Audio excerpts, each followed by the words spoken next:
The Signal Oil Program, The Whistler.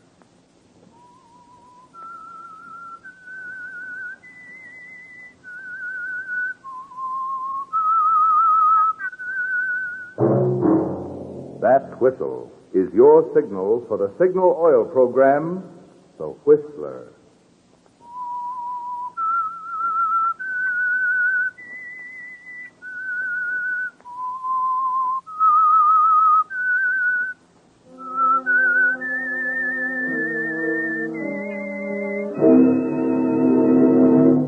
I am the Whistler, and I know many things, for I walk by night.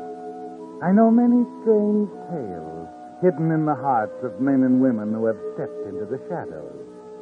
Yes, I know the nameless terrors of which they dare not speak. Yes, friends, it's time for the Signal Oil Program, The Whistler. Rated by independent research, the most popular West Coast program. In gasoline, you know, it takes extra quality to go farther. And Signal is the famous Go Farther gasoline. So look for the Signal circle sign in yellow and black that identifies Signal service stations from Canada to Mexico. And now the Whistler's strange story. The Choice.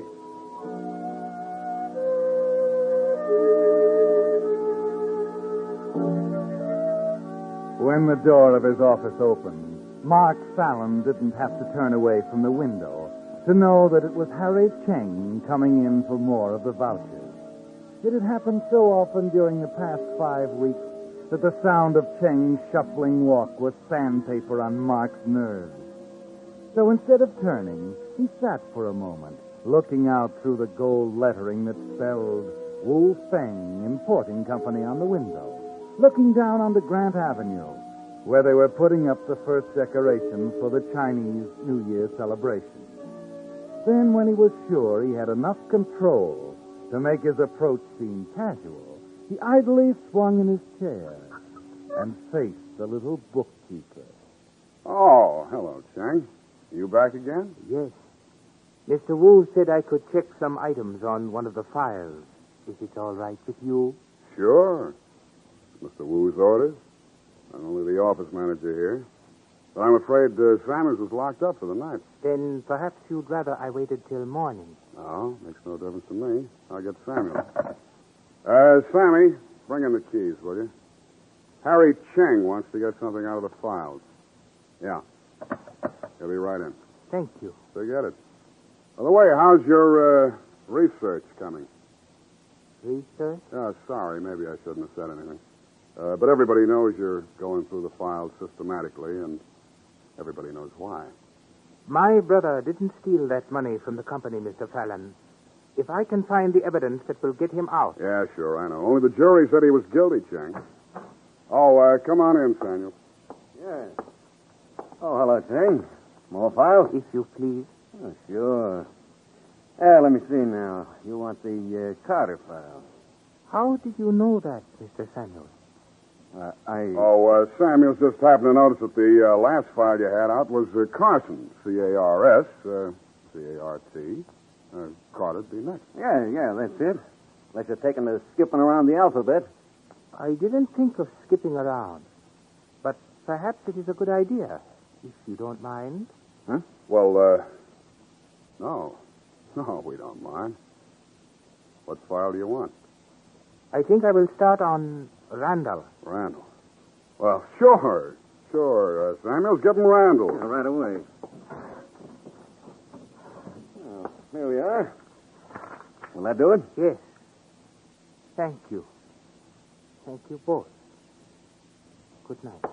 Good night, Chang.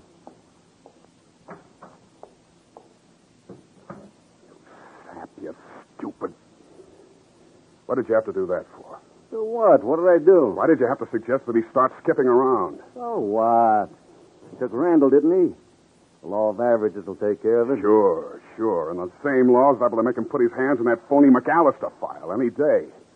You may want to change places with Harry Cheng's brother in prison, but I don't. Mark, you're making something out of nothing. Tell you I fixed those books so they'll never spot anything. They got by the trial investigation, didn't they? Yeah, but they won't get by Harry Cheng. I'll give you odds on that. Forget the odds. On this deal, nothing will do but a sure thing. Okay, but there's no place to talk about it. Somebody's liable to walk in. Maybe tonight we should... Yeah, tonight. We talk tonight. If we don't want to wind up with a number for a name, we better talk fast.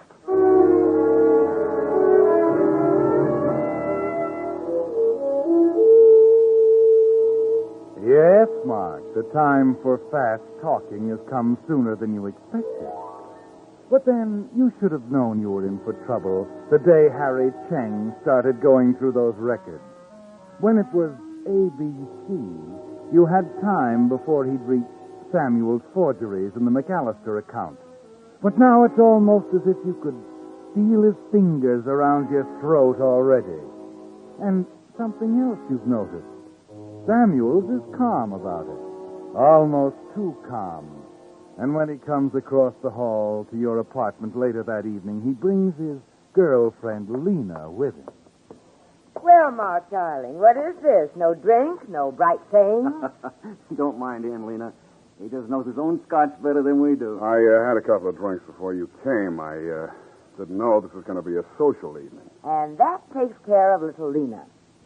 Excess baggage again. Forget it. We didn't have anything important to talk about anyhow. No, not a thing. Well, how about it? Do I get thrown out or do I get another drink? You got another drink, Sam? Mm-hmm. Excuse me. Yeah? I come to talk to Samuels. Samuels? Oh, you got the wrong place. He lives across the hall. I rung across the hall. He ain't there. I knew you was his pal. I want to talk to him. Well, he might drop by later. What was it about? I'll talk to him. You know, Radigan ain't going to like being stalled. Radigan. Who's he? Uh-oh. I'm afraid Sammy's gambling debts are showing. Uh-huh. He's been gambling again, has he? So that's it. I'll just come in and wait for him. You're not invited. I'm coming in. Listen, you two-bit Bogart, if you like your teeth where they are, get your foot out of that door. I'm coming in. Okay, you...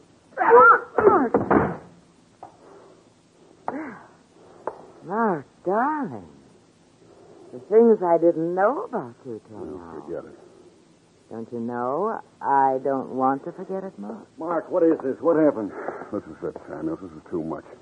Now we got petty mobsters hanging around. Okay, how much did you lose this time? 6,000. But I don't have to answer to you for everything I do. Look, we got enough trouble with Cheng without Radigan snooping around, too. You're going to pay off that debt if it takes every cent you got. But suppose he hasn't got any more. Then he'll get it. And get it quick. This is all very funny, standing around listening to you tell me what I'm going to do, Mark. Yeah? But there's something I've been meaning to tell you. And now's as good a time as any. If Harry Cheng happens to get lucky with those books, do you think I was sap enough to leave them so they point at me? Wait a minute. What are you getting at, Samuel? I mean, while I was doing the pen work, it was easy enough to put your okay on every one of the vouchers. And until I decide otherwise, I think you and I better go right on being the very best of friends.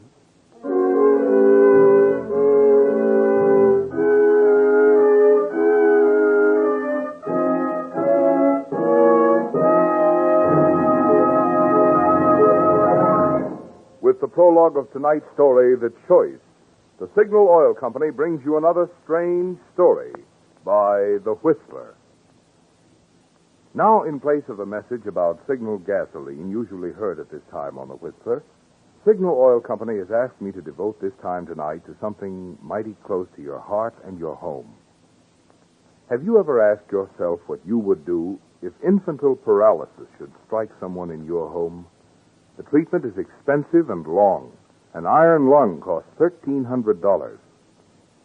Fortunately, however, you wouldn't have to worry about cost.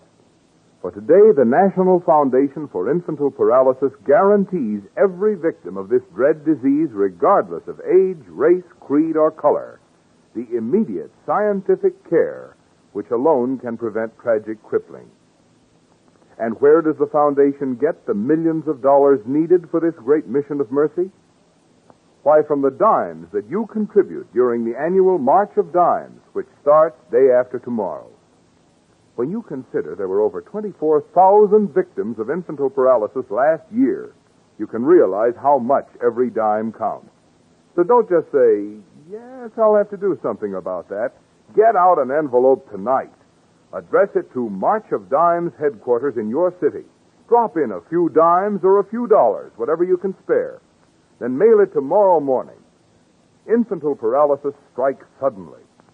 Let us be as quick in our cooperation to stamp it out. And now back to the Whistler.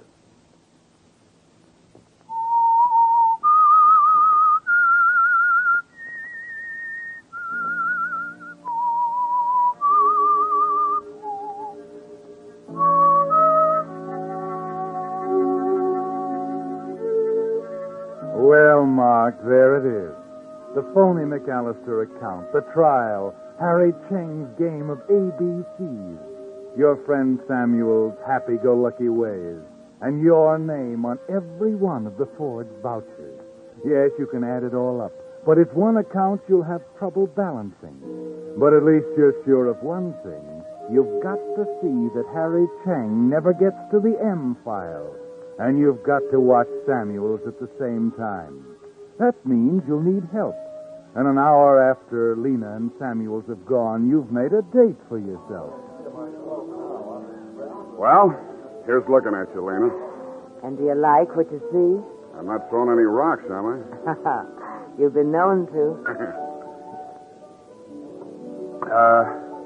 By the way, Lena, you made a remark tonight about Samuel's not being able to pay off that debt to Radigan. Oh. So we're not going to talk business, eh? I'm sorry. Skip it if you want to. I was just curious. Well, of course I wouldn't know Sammy's personal affairs, but, there was the cutest little bracelet I wanted. And then we haven't been going many places lately. Well, we ought to do something about that.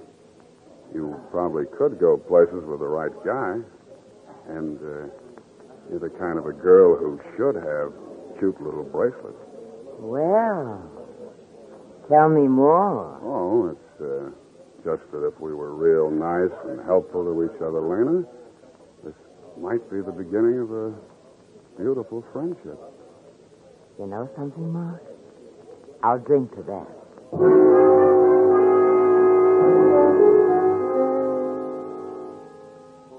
You were right, Mark. You've always felt you could count on Lena if the need ever came. So for the next few days, you're thoughtful and attentive. And you begin to see her part in a plan that's taking shape in your mind. But then something happens, suddenly, that makes you glad you were prepared. It's New Year's. Chinese New Year's, of course. And you're alone in the office when Inspector Morrison of the Chinatown Squad drops in. Well, sit down, won't you, Inspector? What can I do for you? Oh, nothing serious. Wondered how well you knew Harry Cheng. Oh, well, as well as you get to know anybody who works in the same company with you. Uh-huh. Don't know anything about his personal business, huh? Finances and so forth? No. Oh, I wouldn't know about that. What is it? Seems Harry Cheng's been going around Chinatown trying to borrow money. $6,000. 6,000. Yeah. Mean anything to you? No. No, Inspector, it doesn't mean a thing.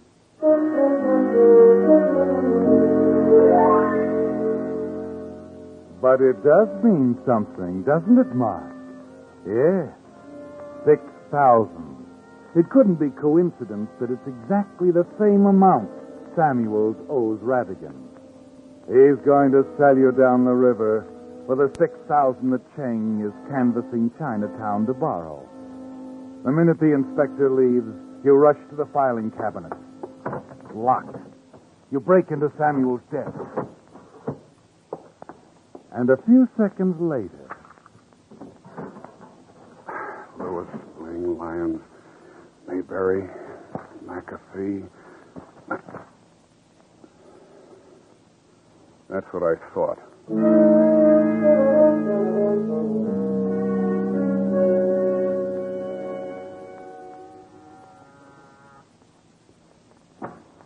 Oh, Mark. Thought you were down at the office. Come in. All right, Samuel. Hand it over.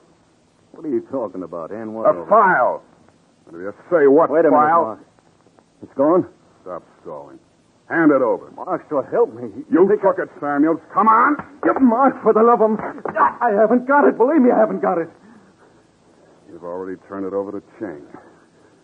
I ought to kill you for this, Samuels. If I don't get that file back, maybe I will. Stick around, Samuels. We'll have a little talk when I get back. Where you going? Never mind. But you're not here when I get back, I'll... Oh, hello, Inspector. Hello, Fallon. You again? Samuel's around? Yeah. Yeah, he's here, Inspector. Thought he might know something about our friend Chang. Yeah, he might have that, Inspector. Why don't you ask him? I'm sure Sammy will know how to answer your questions, even if I'm not around.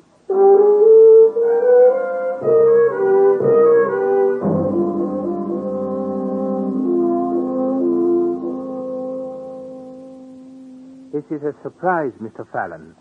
I hope you will excuse the state of my room. Oh, sure, it's okay, Chang. Matter of fact, I really thought you'd be out celebrating New Year's. I have work to do. Yeah? Oh, I see you're still working on the Randall vouchers. You need them at the office?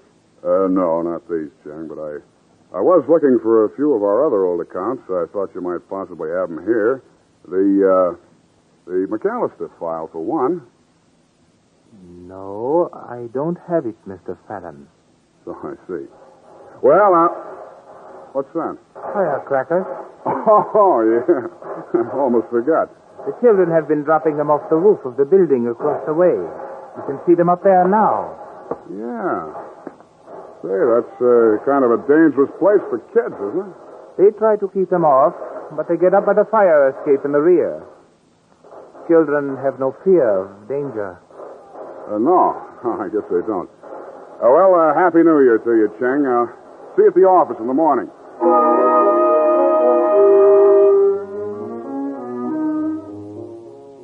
Will you see Cheng at the office in the morning, Mark? You didn't find the McAllister vouchers, but you found something else as you stood staring at the roof across the way, the sharp noise of the firecrackers popping in your ear. The plan isn't hazy in your mind anymore, is it? You phone Lena from the cigar store on the corner, and 10 minutes later, you drive into the basement garage of your apartment house. You carefully loosen the valve in one of your tires. That's the first step.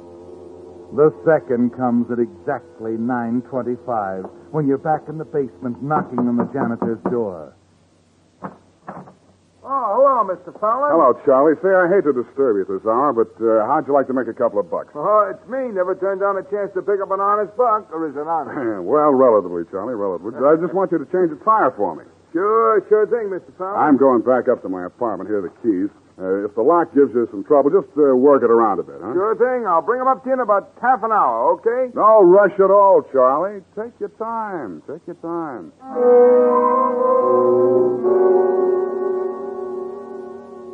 Yes, by all means. Take your time.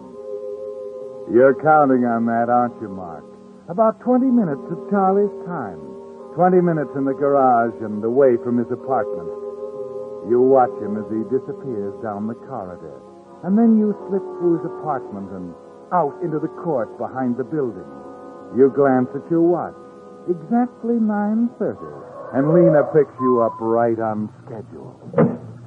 Good girl, Lena. You bring the gun? Yes. All right. Slide over. I'll be in the driver's seat.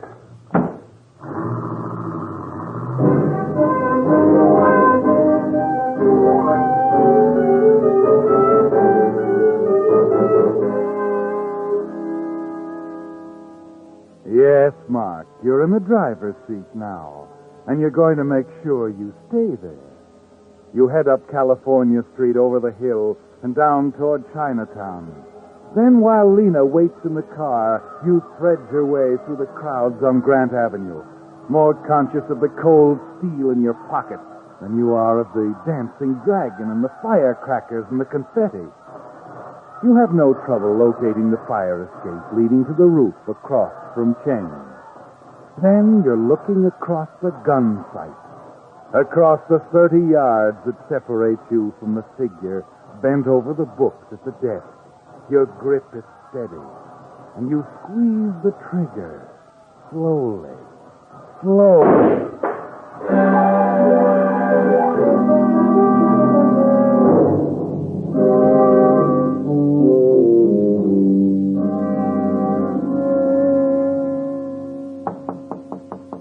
Come in. I brought your keys, Mr. Fallon. All set. Oh, you finished already, huh? Well, you made it fast, Charlie. It would have been faster, but I had trouble with the lock, like you said. Yeah, well, thanks a lot. Here you are, Charlie. Hey, this is $5, Mr. Fallon. I know. Keep it. You did me a big favor. Oh, that's darn nice of you. Good night. Good night, Charlie.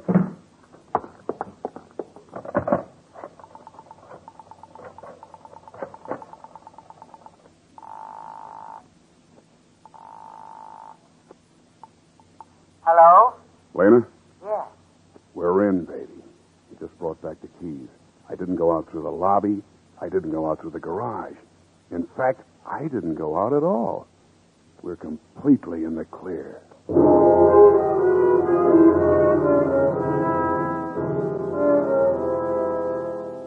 In the clear.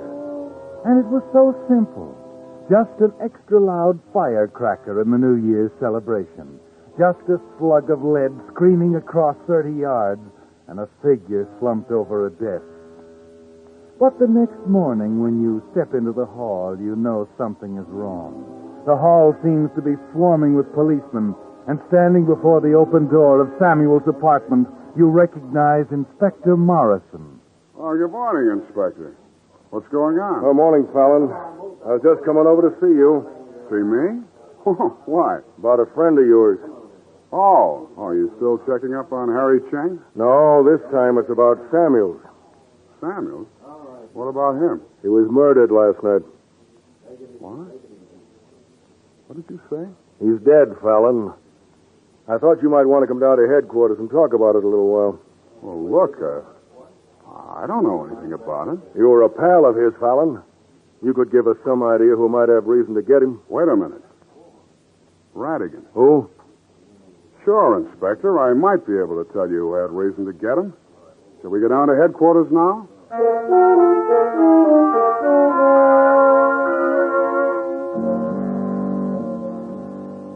So Samuels is dead, Mark. And suddenly you realize that this has worked out better than you'd hoped. With Samuels out of the way, you've got that sure thing you've wanted so long.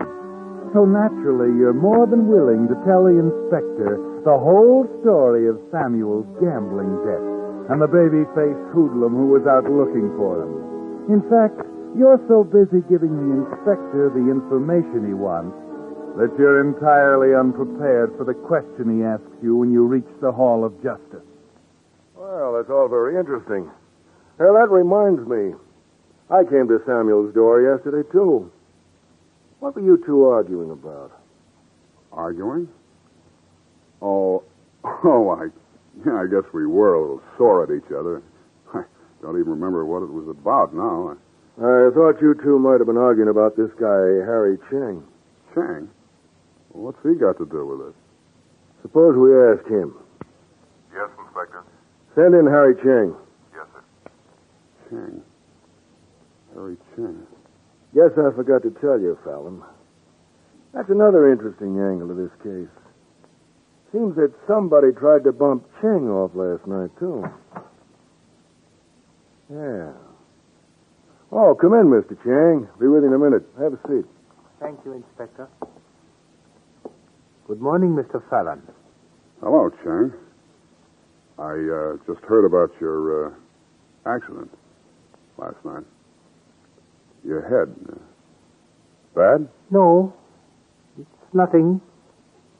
Anyhow, as I was saying, Fallon, seems that last night between 9:30 and 10 o'clock, about the same time Samuels was murdered, somebody tried to kill Mr. Cheng.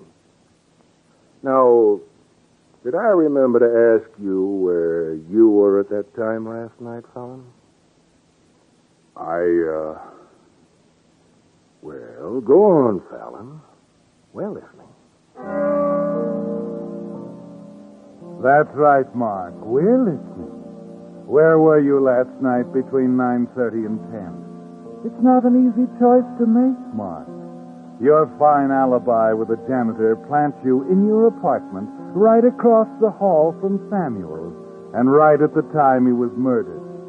But there's only one way to prove you were not there, and that's to confess to the attempt on the life of Harry Cheng. That's attempted murder. 1 to 5 years in prison. But isn't that a lot better than murder in the gas chamber? It's up to you, Mark. Name your own poison. Well, how about it, Fallon? I haven't heard you say anything yet. I was out last night. I see. Out. That's not an awfully good start, Fallon. We already checked your apartment house. You didn't leave it all night. Use your head, Inspector. Samuels was my friend. You're not going to sew me up for his murder. I was outside that door for a long time yesterday afternoon, Fallon. I couldn't catch it all, but it seems somebody was going to kill somebody. All right, so maybe I did threaten him. But I tell you, I was out of the apartment when he was killed, and I can prove it. I can show you how I sneaked out of the building without being seen. And I can produce a witness to testify that I was out of the building. Sneaked out, Fallon? Why? Well, Go on. You don't leave me much choice, Inspector, but you might as well have it straight. I was the guy who took the shot at Harry Cheng last night. And if you got the slug, I can produce the gun to match it. Will that convince you? I'd say it was a step in the right direction. Where do we start looking for the gun? You can get it from Lena Merrick, 384 Palmer, apartment 3. But you better break it to her gently, Inspector. I don't think she's going to like the way our beautiful friendship went sour.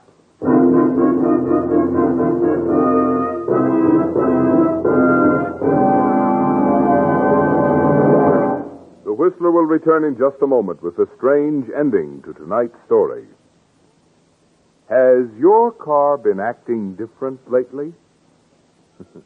Well, it has if you're a Signal customer, because Signal gasoline is now better, much better than even a few weeks ago.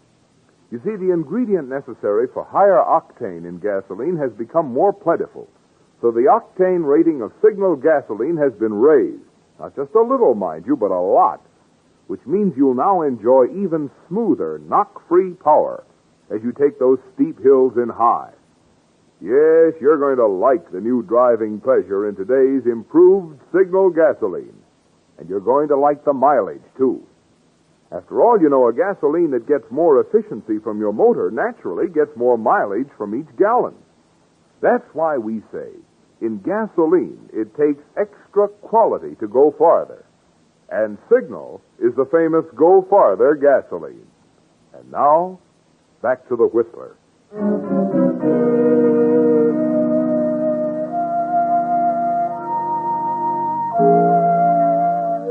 Well, Mark, the books are in balance at last. There was really only one choice you could make, wasn't there? Too bad to tear down that beautiful alibi of yours. But it's going to keep you out of the gas chamber. Of course, you wonder if it might have been better just to let Harry Cheng go on with his game of ABC. But it's too late to worry about it. All you can do is dictate your confession to the police stenographer and wait for the inspector to get back from Lena's with the evidence. Come on in, Chang. We'll need you, too. Well, Inspector, was I right? Did you get the gun? Yeah, we got it. And we stopped by Chang's place to pick up some files he had. I think they're going to help clear up a lot of things. I get it. Should have expected that, I suppose. You going to pin that on me, too? That's right. Not that it's going to make any difference. Well, at least I convinced you I wasn't at the apartment, so I couldn't have killed Samuels. Who said Samuels was killed in his apartment, Fallon? What? You see, he went over to Chang's last night to deliver some important files. Samuels was the one sitting in Chang's desk when you fired that shot. And you didn't miss. Okay, Chang. You can take off that phony bandage now.